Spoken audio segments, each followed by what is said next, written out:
Opel Crossland X, the small to medium crossover SUV in the range that they have. We did test one a while back, which was the 1.2 litre petrol turbo version. This is the 1.6 litre diesel 4-cylinder. Nice medium-sized crossover SUV, 16-inch mag wheels as standard. You'll see there's pretty decent space in the back seat over here. Plenty of legroom. The driver's seat is set for myself. So it's definitely for a family. Nice family-sized vehicle. Of course, what they do have is the contrasting black roof over here. And the C-pillar treatment that is almost a trademark of Opel cars these days, from the little Adam upwards, where you've got this interesting sort of treatment over here, and the rear tail lights you can see wrapping right round into the C-pillar on the side over there. So it is quite distinctive in a market of very similar looking vehicles, and so many that look very much the same. You open up the rear hatch, you've got a nice sized boot, 350 odd litres of boot space over there, which I think is quite important.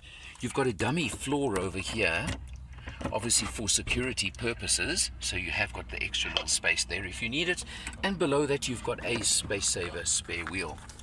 So all very standard and similar over here. As I said, this is the turbo version, the diesel version, pardon me, and interesting because when I looked at the figures on paper, 68 kilowatts sounded like it's going to be somewhat underpowered when your petrol turbo's got 81.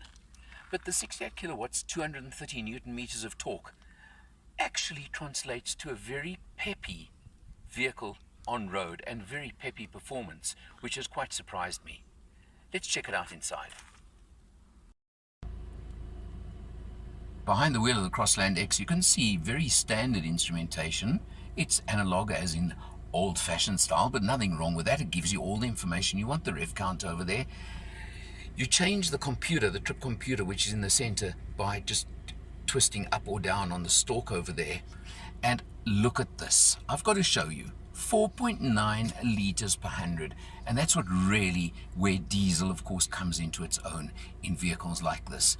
You can see average 56 k's an hour, don't worry about that. 740 k's still left in the tank, and we've done 251. So in other words, you can get 1,000 k's out of a 60 litre tank on this vehicle.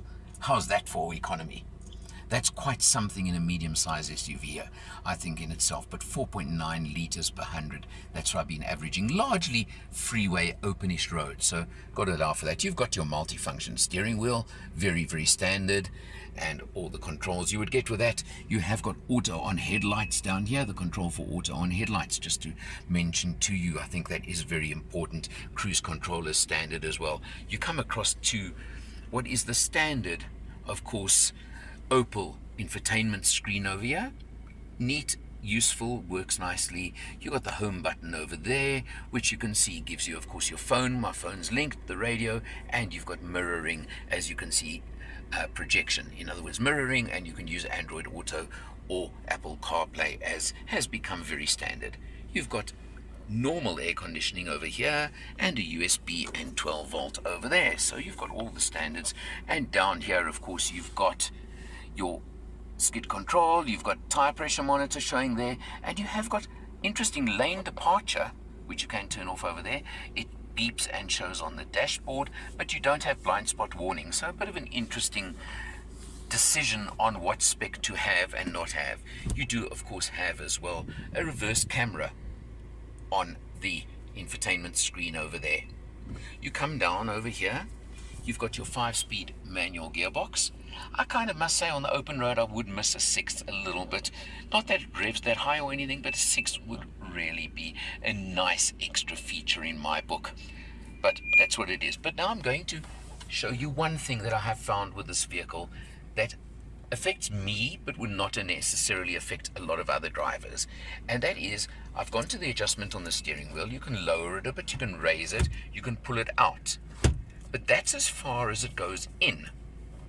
Personally, you may notice I'm sitting fairly close to the steering wheel, perhaps a tiny bit closer than I would be really comfortable with. But there's a reason for that on this car. Look at the reach on the gear lever to first and third gears. it's quite a long throw.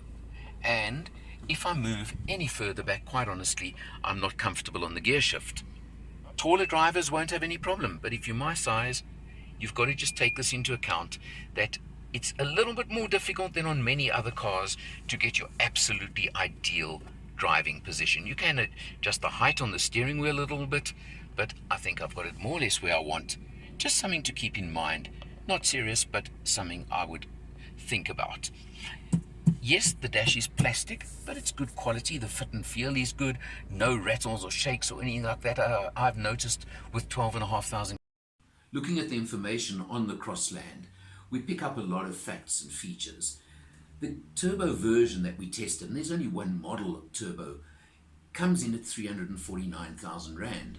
Now, we all know that the crossover SUV market is filled with a lot of opposition cars, but there are not that many that offer diesel engines. And interestingly, I've just picked on two that are quite interesting. You've got the Mahindra XUV 300, which is also manual and comes in at 325 approximately.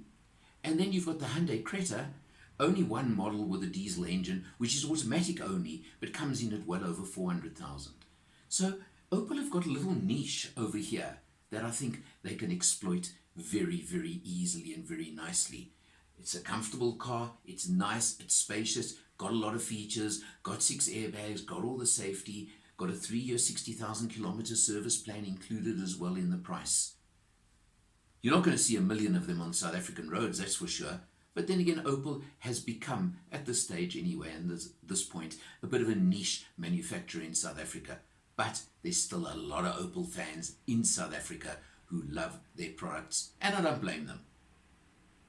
You're looking for a car in this range, specifically a diesel version, check this one out for yourself. For Motor Matters, I'm Eleanor, and I'll see you next time.